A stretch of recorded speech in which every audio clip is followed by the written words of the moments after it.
So in about 2010 is when I discovered what is now considered self-improvement. Back then it was personal growth, which is, I mean, it's been around since what, like the 50s? And it was off to the races because what do you do when you discover it? You set goals and I can do anything I want, right? So I would set them, they would be big, they'd be silly. But the problem was, when do I achieve them, and where do I start? Like you can write down, I want a sports car. I don't like sports cars, but it's when you do that, it's like, what do I do? And I think now, if you're watching this, the new year is approaching, and people are going to have that same mindset. Okay, the end of the year kind of marks a moment when people either think, "Oh, I need to start fresh," and/or they think, "Man, I really didn't do much with what I set out to do last year." And we repeat the cycle. And what do? You're like, well, I'm going to set this goal. When do you achieve it? When's your deadline? And I don't like, uh, people say set goals 10 or 1 year out. 1 year is still hard because what's going to happen that year? Do you even, if you had your goal from last year and you didn't achieve it, maybe that's a sign that a year is probably too far. So what do we want from ourselves? We want consistency, right? To achieve that goal in the first place. But I think consistency needs to be redefined as just not giving up. Okay. As an example, I play guitar, and in my corner of the house where I have my office, I have a physical calendar up on the wall. And what do I do with that?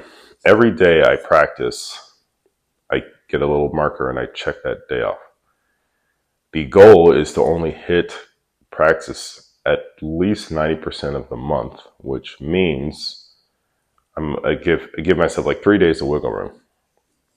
So that is more important, or more realistic, I should say, than being a robot and trying to hit like perfect 365-day streak. If you have the schedule to do it, go for it. But I think most people have things come up, and we're not robots. So I wouldn't be too hard on yourself if/when that doesn't happen. Because when you have challenges that are, I'll get to this later, but you see people doing these challenges, or you say, well, I'm going to quit this thing or do this thing. I'm going to give myself this 30 or 60-day challenge. If you fail, the day you fail, you're probably going to think, well, I messed up. Let me just go haywire. Or I messed up on a Friday. Let me just enjoy the weekend, start over on Monday.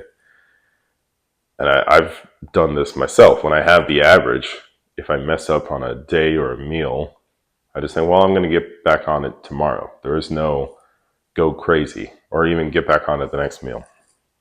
Because I've been both people. I've been the person that's, well, let me try to be as strict as possible. Oh, I messed up. Let me crash as hard as possible. But the average idea helps you just stick with it.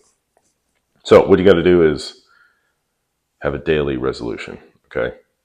New Year's Day, New Day's resolution. I can't think of anything else. But the goal is to have smaller goals. It scoots the deadline up. Okay. As an example, we're talking about the gym a lot. You want to squat 400 pounds next year. You better be showing up the next day. That's your smallest goal. And you better have milestones of like, can you squat 315? You need to work on that first. So how do you actually do this? I list it out just like 4 kind of steps. One is still to have a big goal. And I know people set goals out. I've heard up to like 20 to 10 year. You can have a vague vision for the future if you want, but I wouldn't spend a whole lot of time on that. It'd probably be a vision or a blurry idea. I would say a year is enough, is far out enough. And you string enough years together, it's going to make 10 years anyway. But you set a big goal, right? And then you have milestones. The next logical step, if you have the year, is to cut it down into quarters. There's that book, The 12-Week Year. So set up milestones on the way there. You could focus on the current quarter, or you can go all the way through to the year. All right, so we went from full year. Now we have a fourth of a year, if it's a quarter of a year. You can scoot it down even further to month and week. And the most important thing is the day, okay? So every day you should have the thing you know you need to do to get to that whatever quarter or year goal. And honestly, those things you need to do is probably like a list of 1 to 3 things. All right, don't overcomplicate. If you were to ask yourself, what's the tiniest percentage, like 20, 80, the 20% of things I need to do to get 80% of the way there, or even 199, what do you need to do every day? It's probably work out, recover, what? Plan for the next day. That's probably it. And the last step that I don't think people give enough attention to is foresee failure. This is a problem I have had in the past. Whenever what I have started to do with training programs, if it's anything intense, you need to look at deloading or the plans you need to do when you mess up somewhere, okay? For example, if you get sick, if you have to go on vacation, if you get injured, you need to think about, okay, when this happens, what will I do? Because I guarantee you something is going to happen unless you're a full-time athlete and have a personal chef, room and board taken care of, no kids, no dogs, no friends to go out with. Something's going to happen. So when that does happen, what will you do? Like, you need to learn how to deload.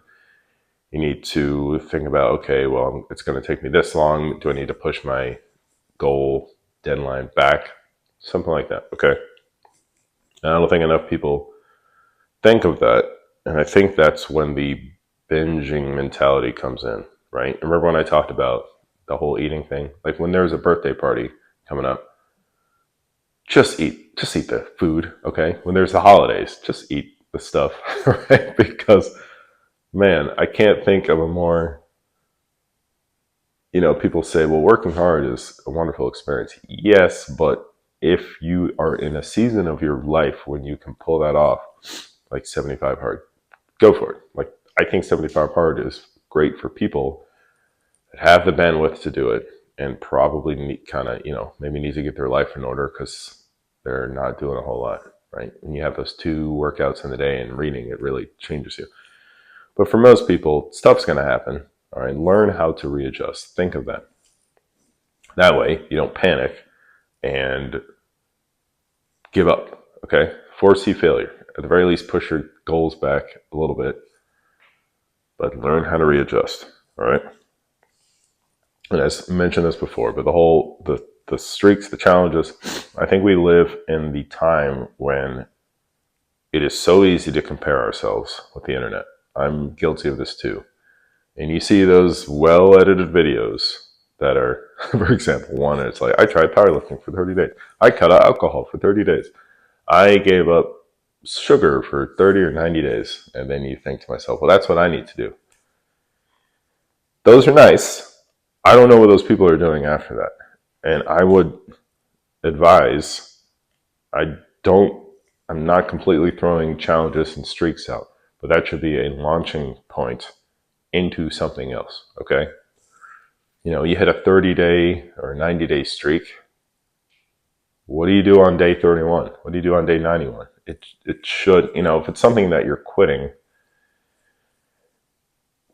either keep it out the rest of your life or figure out how to have it, maybe in social occasions, whatever. But it should be a starting point for having better habits the rest of your life, right? What's a 90-day streak versus the rest of your life?